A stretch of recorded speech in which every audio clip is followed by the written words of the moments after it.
Okay, part two. 10 minutes goes by fast. So part two, I was just saying how I was living with my mom in this apartment.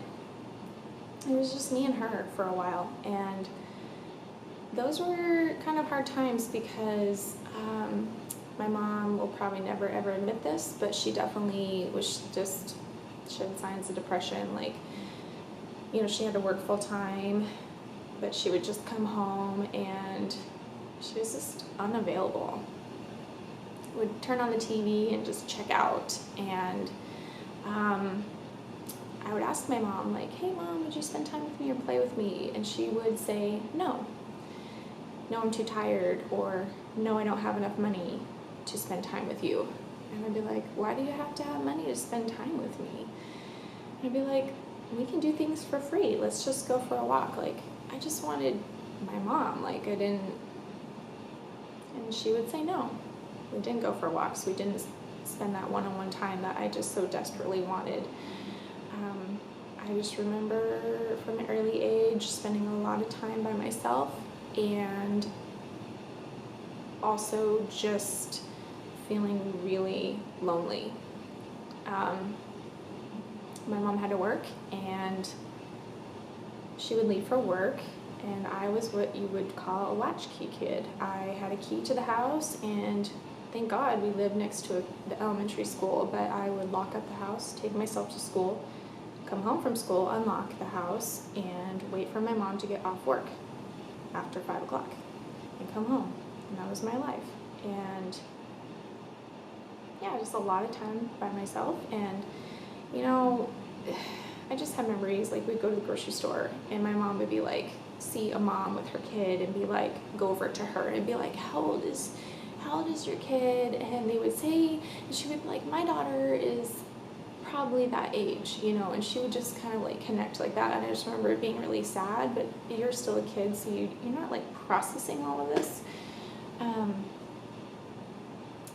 So fast forward this story, when probably 5 years, no, it must not have been that long, 4 or 5 years had passed. My mom got a phone call from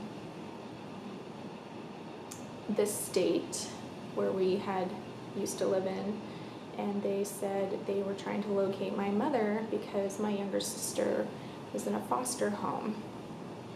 And we didn't know this. I mean, I remember my mom just saying, well, I hope your sister can find me when she's graduated in 18, and I just hope to know her someday. Like, that kind of, I don't know. Anyhow, I just remember my mom being shocked to find out, why is she in a foster home? Well, I'm not going to go into the details as why. That's not my story to share. But long story short, there went the process of my sister coming to return to us. So here I am. I probably am 10 or 11 at the time, and talking to social workers. Yeah, getting interviewed. Well, it came to be that my sister did come back to live with us when she was about 6 years old, and we found out that she had been in a foster home since the time she was maybe 3 or 4. Yeah. So she came back to live with us, and it was a very hard transition. When you're leaving people, the only people you know is your family, and then who's this new family? Were they strange people? Why do I have to go where I don't want to go? Yeah, it just, it was a hard transition in a lot of ways, but I'll just try to keep the story from my perspective. We had to go to forced counseling, and unfortunately, my mom went through the motions of that, but didn't really do anything to help the transition. She would go talk to the counselor by herself, and then we would have things to do as a family during the week, and we didn't do them. We didn't do them at all. That same pattern continued where my mom would come home and check out. So now I got put into the position of, you need to watch your sister. When you come home from school, you need to help your sister, and you're in charge. no 11 or 12-year-old needs to be in charge. So I felt like I didn't even get to really like be my sister's sister. Like, I feel like I just got put in the position of being probably a second parent to her. And let me tell you, it's like when you grow up in these situations and you grow up in your family, you're like, oh, this is how it is. But then you see other people's family and you're like, no, that's not how it's supposed to be. We just had a very dysfunctional family, and I learned those dysfunctional patterns and those dysfunctional ways of treating people and communicating. And, you know, my little sister came with a lot of anger and frustration, and I had anger and frustration too. Anyway, fast forward, things with my mom and I were very bad. Like, I hate to say this about my mom because I worked so hard to forgive her and I don't want to speak badly about her, but she had a lot of abusive patterns. Verbal abuse, screaming, just kind of like a big bully is how I felt. Like, I felt scared of her. I didn't feel close to her. I felt, you know, she would come home from work and scream and scream. It would just be screamed at. And you didn't know what day she came home, if she'd be in a good mood or she'd be in a bad mood. And I felt like the brunt of her frustration fell on us and fell on me. And if she's mad about something, she's just screaming at you. That's how there's communication. Like, there's either neglect, checking out completely, or screaming. I felt like there was no in between, and it just became so traumatic for me. Like, when you go through something hard and you go through a fight with somebody, like, usually there's a debriefing, like, hey, I'm sorry, like, I lost my cool.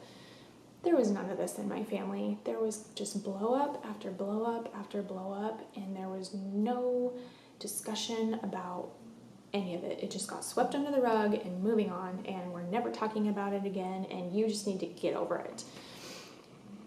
And my heart just became so sad, and I became so angry myself because, like, when you grow up in a angry household, like, you don't realize how angry that makes you because you're frustrated and you know it's wrong, and there's always just this, like, I just had so much anxiety inside of me, and I had so much inner turmoil, and I had no outlet. I had nobody to talk to. I didn't have my only parent who I could reach out to, like, was the one screaming at me.